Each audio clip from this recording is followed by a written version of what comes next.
নমস্কার, আমি পিয়ালি। আজকে কোনো কারণ নিয়ে কথা বলতে আসিনি। আজকে বলতে এসেছি আমাদের মাননীয় মুখ্যমন্ত্রীকে নিয়ে। অনেক তো বদনাম শোনা হয়, অনেক কি তো বাজে কথা শোনা হয়। চুরি থেকে শুরু করে পিসি, ভাইপো এসব ছাড়া অন্য কিছুই আমরা তার নামে শুনতেই পাই না। তার যে অবদান আমাদের কলকাতার প্রতি, সেগুলো কেউ মানতেই চায় না বেশিরভাগ মানুষ। তার কাছ থেকে নেওয়ার বেলায় সবাই দু হাতে নেয়, নিয়ে একটাই কথা বলে যে, "আমাদের জিনিস আমরাই কেন নেব না?" আমার কাছে তাদের কাছে একটাই প্রশ্ন, আজ পর্যন্ত কোন সরকার তোমাদের জিনিস তোমাকে ফেরত দিয়েছিল একবার বলে যাবে প্লিজ? এই ৩৫ বছর, এই ১২ বছর যেই তোমাদের সরকার চালাচ্ছে, যাদেরকে এত সাপোর্ট করছো, তারা কি ফেরত দিয়েছে? এত কিছু হয়েছে, এত নোটবন্দি থেকে শুরু করে এত রকম প্রতিজ্ঞা, ২ কোটি চাকরি, ১৫ লক্ষ টাকা, সব কিছু বাদ দাও। সব কিছু বাদ দেওয়ার পরেও কিছু কি পেয়েছো? শুধুই লাইনে দাঁড় করিয়ে গিয়েছে একের পর এক। তুমি বলবে আমি কেন তৃণমূলকে এত সাপোর্ট করি? না, আমি তৃণমূলকে সাপোর্ট করি না। কিন্তু আমার চোখের সামনে যেগুলো হচ্ছে, সেগুলো দেখে সাপোর্ট না করে আমি কি করে থাকি? আমি কোনো দলেরই সাপোর্টার নয়। কিন্তু আমার সামনে যেই দল কাজ করবে আমি সেই দলের জন্য গুণগান গাইতে একবারও পিছু পা হব না। আর হ্যাঁ, আমার সামনে যদি সেই দলটাই, যাকে আমি প্রচণ্ড সাপোর্ট করছি, সেই দলটারই কোনো ভুল থাকে, তো সেই সময়েও আমি চোখে চোখ রেখে তার বিরুদ্ধে প্রশ্ন করব। এটা অবশ্যই আমি করতে পারি। তো চলো আজকে আমার সেই দল, মাননীয় মুখ্যমন্ত্রী আমাদের রাজ্যের মমতা বন্দ্যোপাধ্যায়, তাকে নিয়ে তার বিরোধী দলের যে নেতা-নেত্রীগুলো আছে, তাদের কিছু বক্তব্য শুনে নিই আর তোমাদের সাথে শেয়ার করি এটা। কি বলে তারা? তারা মাননীয় মুখ্যমন্ত্রীকে কিভাবে দেখে? তাদের নজরে মাননীয় মুখ্যমন্ত্রী কি? চলো এক দফায় একটু দেখে নিই। দুর্নীতির কেস, কোন ক্রিমিনাল কেস আছে? আপনার চোখে হচ্ছে একটাও মমতা তার নামে। বন্দ্যোপাধ্যায়ের একদম মানে শুনুন ক্লিন ইমেজ। শুনুন, আমি কি বলবো? দীর্ঘত বললে কি যায় আছে? যারা বসে তারা জিজ্ঞেস করুন, মমতা ব্যানার্জির বিরুদ্ধে কোনো দুর্নীতির কেস, কোনো ক্রিমিনাল কেস আছে? শুনতে পেলি?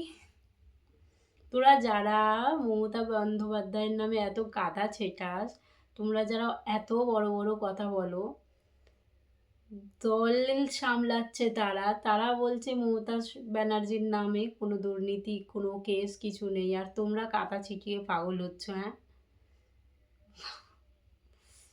চলো পরেরটা শুনে নেওয়া যাক। মমতা বন্দ্যোপাধ্যায়ের মতো জননেত্রী মানে বাংলায় কেন ভারতে খুব কম জন্মেছেন মানে স্বাধীনতার পর থেকে, এই নিয়ে কোনো সন্দেহ নেই। এবং ওনার যে মাস অ্যাপিল, মাস ক্যারিজমা, তার কোনো তুলনা হয় না। মানে এটা আমাকে স্বীকার করতেই হবে, বা এটা স্বীকার না করারও কিছু নেই। আমাদের সোসাইটি যেরকম, আমাদের আর 5টা ক্ষেত্রের মতো রাজনীতিতেও একটা খুব গভীরভাবে একটা পিতৃতন্ত্র আছে, এই নিয়ে তো কোনো সন্দেহ নেই। একটা ডিপলি প্যাট্রিয়ার্কাল একটা সোসাইটি আমাদের, এবং পলিটিক্স তো তার বাইরে নয়। সেখানে মমতা বন্দ্যোপাধ্যায় একজন মহিলা হয়ে, মানে কোনো রকম কোনো মানে ডাইনাস্টিক কোনো প্রিভিলেজ ছাড়া, মানে ওনার বাবা কাকা যে কোনো বড় নেতা ছিলেন, বা ইভেন তারা যে খুব কোটিপতি বড় লোক ছিলেন বা সামাজিকভাবে খুব ইনফ্লুয়েন্সিয়াল মানুষ ছিলেন, তাও নয়। অত্যন্ত সাধারণ একটা পরিবার থেকে এসে মমতা বন্দ্যোপাধ্যায় যেখানে নিজেকে প্রতিষ্ঠিত করেছেন, এবং একজন মহিলা হিসেবে যে সাফল্য পেয়েছেন, মানে আমি মহিলা হিসেবে বলবো না, কিন্তু মহিলা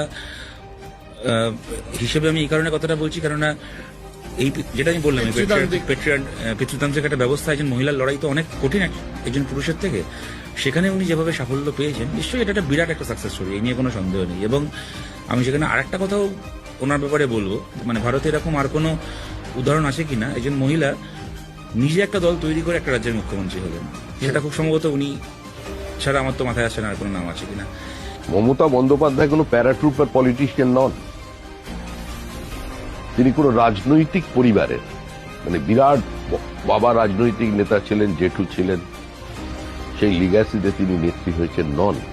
তিনি স্ট্রিট ফাইটার, তিনি মাটি থেকে উঠে এসেছেন, বিপরীত পরিস্থিতির রাজনীতি করেছেন। এলিটিস্ট কংগ্রেসের লিডারশিপকে সাইড করে তারই উত্থান হয়েছে। প্রথমে একটুখানি হতচকিত হয়ে গেছিলাম যা বলছেন আর কি মমতা বন্দ্যোপাধ্যায় সম্পর্কে রাজ্য বিজেপির সভাপতি সমীর ভট্টাচার্যের এই স্টেটমেন্ট। অবশ্যই সত্য তো সত্যই। আমি গর্বিত বোধ করি, আমি মমতা বন্দ্যোপাধ্যায়কে সাপোর্ট করি। আমাদের রাজ্যে এমন একটা মুখ্যমন্ত্রী আছে, আমি খুব গর্ববোধ করি। প্রত্যেকটা রাজ্যের মুখ্যমন্ত্রীকে ঘেঁটে দেখ তোরা, বা আপনারা, প্রত্যেকটা রাজ্যের মুখ্যমন্ত্রীর গায়ে কোনো না কোনো দাগ আছে, কোনো না কোনো কিছু না কিছু করে আছে। তাদের নেতৃত্বে কি হচ্ছে, কি অবদান আছে তাদের। আর আমাদের মমতা যে বন্দ্যোপাধ্যায়ের নেতৃত্বে আমাদের কলকাতাটা কি থেকে কি হয়েছে, এই চুরি ওই চুরি বদনাম দেওয়া ভাই খুব সহজ। একটা পদে বসে না সেটা সামলানো খুব কঠিন। এটা অন্য নেতাদের মতন এই নয় যে পুরো একেবারে নিজের অধিকারে পেলাম আর সমস্তটা নিজের ইচ্ছে মতন চালালাম, বেচে দিলাম, নিজের ইচ্ছে মতন করছি। আজকে এই বন্ধ, এক রাতে নোটবন্দি, এক রাতে কালো টাকার এই, এক রাতে সেই, এক রাতে সব কিছু হয়ে যাচ্ছে। কিন্তু একটা রাতের মধ্যে কোনো যে দুষ্কৃতিগুলো হচ্ছে, এত রেপ হচ্ছে, এত কিছু হচ্ছে, এক রাতে সেগুলোর বিধান হচ্ছে না। এসব হচ্ছে না।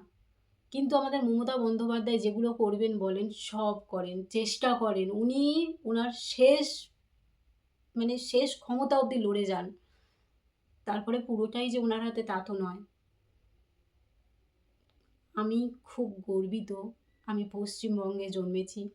আমি খুব গর্বিত আমার রাজ্যের মুখ্যমন্ত্রী একজন মহিলা মুখ্যমন্ত্রী। আর সে লড়ার ক্ষমতা রাখে। সে অন্যের পিছনে বা প্রধানমন্ত্রীর নিচে ম্যাও ম্যাও করে না। আপনাকে অসংখ্য অসংখ্য ধন্যবাদ।